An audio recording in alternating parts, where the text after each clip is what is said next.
Militer Israel IDF merilis rekaman yang diklaim serangan udara terhadap sistem pertahanan udara Iran di wilayah barat dan tengah.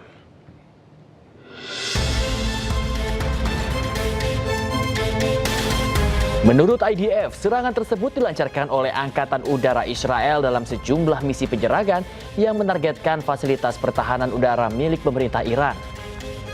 Nampak satu sistem peluncur rudal yang disebut dirancang menargetkan pesawat tempur hancur dalam serangan. Militer Israel menegaskan penghancuran sistem pertahanan udara ini bertujuan meningkatkan keunggulan udara Israel dan mengurangi ancaman terhadap wilayah dan warga Israel.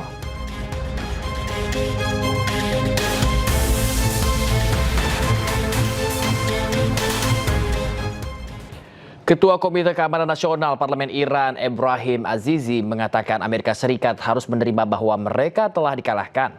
Azizi juga tegaskan bahwa Iran tak segan untuk bertindak jika Amerika Serikat Israel kembali menyerang dan mengancam keamanan Iran.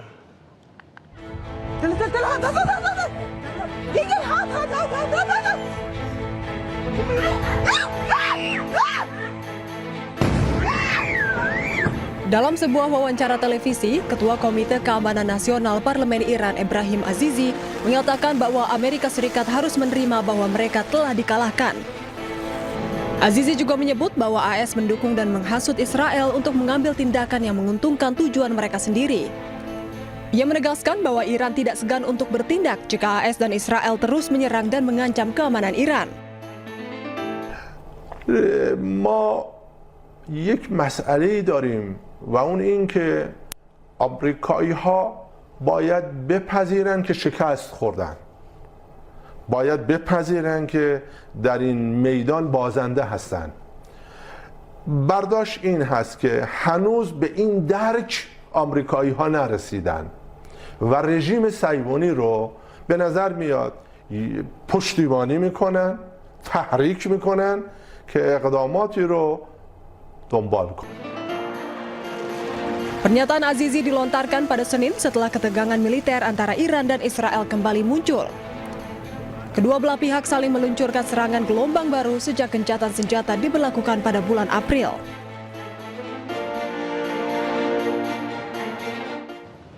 Juru bicara Kementerian Luar Negeri Iran, Ismail Baqai, menyebut gelombang serangan Israel baru-baru ini terhadap negaranya sepenuhnya terkoordinasi dengan Komando Pusat Amerika atau CENTCOM. Ismail menambahkan bahwa agresi yang berulang mempengaruhi proses diplomatik. ما به هیچ عنوان نمیتوانیم اجازه بدهیم که رژیم صهیونیستی یا آمریکا با سوء استفاده از وضعیت کنونی تعرضاتشون رو هر روز تکرار بکنند، دامنش رو گسترده بکنند و صرفاً به یک بیانیه کلی اکتفا بکنند که ما کماکان با آتش بس متحد هستیم. آتش بسی که به صورت مستمر و مکرر دارن نقض میکنند و لذا نیروهای مسلح ما، دستگاه دیپلماسی، همه ارکان ملت ایران، جمهوری اسلامی ایران آماده مواجهه با هر وضعیتی هستند برای صیانت از امنیت و منافع ملی کشور. Sementara itu sejumlah pesawat tanker pengisian bahan bakar milik Amerika Serikat bersiaga di Bandara Ben Gurion. Keberadaan pesawat ini untuk memberikan tekanan kepada Iran.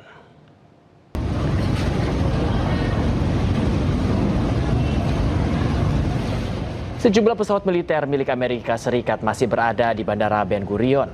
Pesawat ini bersiaga setelah Israel dan Iran kembali saling serang. Pesawat-pesawat ini diyakini sebagai pesawat tanker pengisian bahan bakar udara Angkatan Udara Amerika Serikat termasuk Boeing KC-135. Sementara pesawat tempur Amerika Serikat berada di pangkalan militer yang lebih aman. Saat ini Bandara Ben Gurion dipenuhi oleh pesawat milik Amerika Serikat. Kepala Otoritas Penerbangan Sipil Israel, Shmuel Zakai, sempat memperingatkan Menteri Transportasi Miri Regev bahwa Ben Gurion beroperasi seperti pangkalan militer, bukan bandara sipil.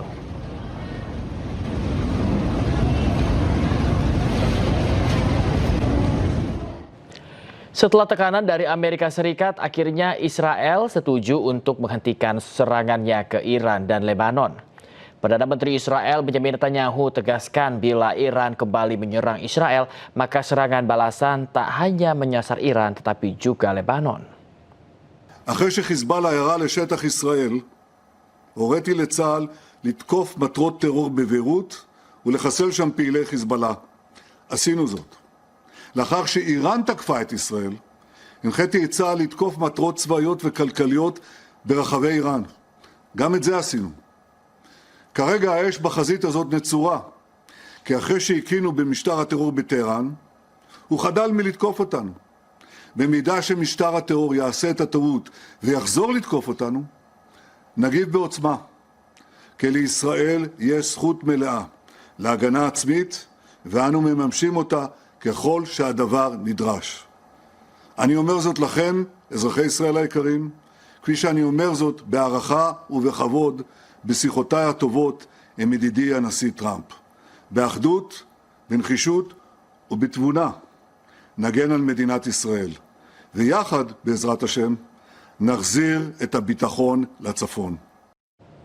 Sebelumnya Perdana Menteri Israel sempat mengabaikan saran Presiden Amerika Serikat Donald Trump untuk tidak menyerang Lebanon. Israel pun diserang dan menjadi musuh bersama kelompok pendukung Iran.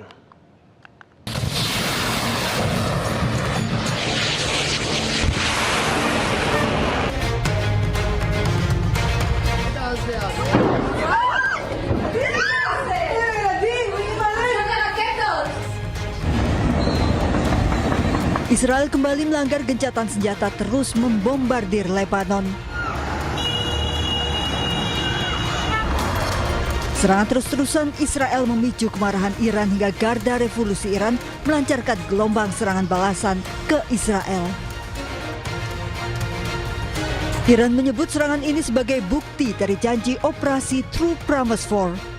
Padahal sebelumnya Presiden Amerika Serikat Donald Trump sudah meminta Perdana Menteri Israel Benjamin Netanyahu untuk tidak lagi menyerang Lebanon. Trump melalui sambungan telepon mengingatkan Netanyahu bahwa serangannya akan membuat dunia mengisolasi Israel. I will tell you, they called us and they said, how about stopping? And I think you're going to see things happen over there.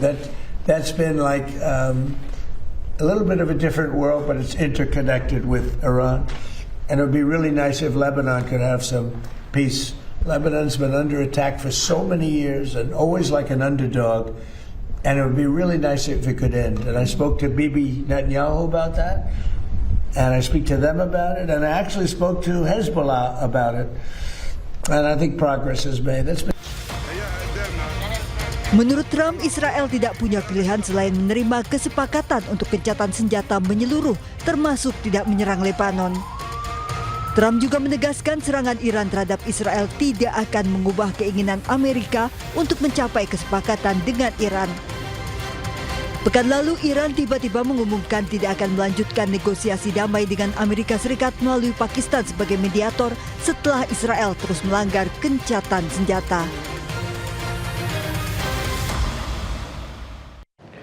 Peneliti Asia Middle East Center Pizarro Ghazali Idrus menyebut perang Amerika Serikat melawan Iran kembali memanas akibat Zionis Israel yang menyerang Lebanon. Padahal Lebanon merupakan bagian dari negosiasi damai antara Amerika Serikat dengan Iran. Tidak hanya itu, pemirsa, saling serang antara Iran dan Israel berpotensi membuka perang di Timur Tengah. Kesepakatan gencatan senjata antara Amerika Serikat dan Iran itu memasukkan unsur Lebanon, itu tidak bisa dipisahkan gitu. Maka jika Lebanon diserang oleh Israel, maka itu juga serangan bagi Iran. Dan ini juga menarik ya. Ini kan sebenarnya Iran melakukan respon serangan kepada Israel setelah Israel menyerang Lebanon. Karena bagi Iran, baik Amerika Serikat maupun Israel, itu dua koin yang sama itu. Itu tidak bisa dipisahkan gitu ya. Jadi bagi Iran, siapapun yang menyerang Lebanon, jika itu sekutu Amerika Serikat, itu sama saja dengan pelanggaran gencatan senjata yang sudah ditetapkan oleh Iran. Selama Israel terus melakukan serangan kepada Lebanon, selama itu pula Iran menurut saya akan membombardir Israel. Jadi seperti itu. Jadi ini, Reni, kita tidak bisa melihat hanya pada konteks hubungan antara Iran dengan Israel gitu ya. Tetapi ada faktor Lebanon, bahkan ada faktor Gaza dan Palestina sekarang seperti itu ya. Jadi menurut saya situasi perang terbuka ini kemungkinan akan terjadi. Kalaupun sekarang misalkan mereka berhenti sementara gitu ya, itu tidak menjamin perdamaian itu betul-betul terwujud. Karena jangan lupa Reni ya, Israel akan memasuki pemilu pada bulan Oktober nanti.